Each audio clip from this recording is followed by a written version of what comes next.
అనగనగా ఒక పెద్ద అడవిలో బంటి అనే కోతి ఉండేది.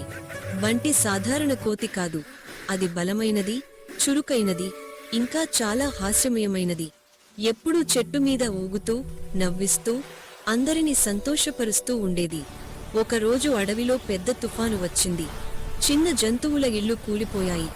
ముళ్ళపంది బాబును చెట్టు కొమ్మ కింద చిక్కుకుపోయింది. బంటి క్షణం ఆలస్యం చేయలేదు. ఏ బాబూ, నిన్ను కాపాడకపోతే నా పేరు బంటి కాదు అని అరిచి చెట్టు కొమ్మను బలంగా లాగి పగలగొట్టింది. బాబును రక్షించింది. తర్వాత ఒక పెద్ద హాస్యసీన్ వచ్చింది. బంటి నీటిలో పడి ఉన్న పాము బెలూన్లా ఊపిరి పీల్చుకుని బయటకు తేలుతుండగా, అయ్యో, నీకు ఈత కొట్టడం రాదు, నేర్పించనా అంటూ నవ్వుతూ పామును పైకి లాగింది. పాము, నువ్వు హీరోవేరా అని అంది.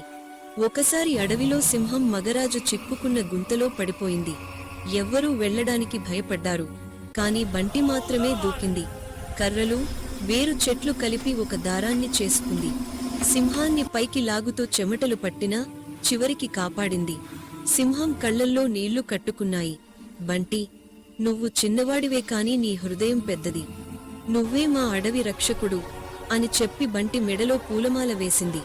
తర్వాత నుంచి ఎవరికైనా ఇబ్బంది వస్తే బంటి బ్రదర్ను పిలవండి అని అన్న వెంటనే చెట్టు మీద నుంచి ఆ కోతి దూకి వస్తుంది. నవ్వులు, చిలిపితనం, ఇంకా ధైర్యంతో మొత్తం అడవి బంటిని ప్రేమించింది. బంటి కూడా నవ్వుతూ చెప్తుంది, సహాయం చేయడం అంటే కాస్త కష్టం ఉంటుంది కాని జీవితంలో అదే మజారా. కోతి ముఖం కండలు మూలిక.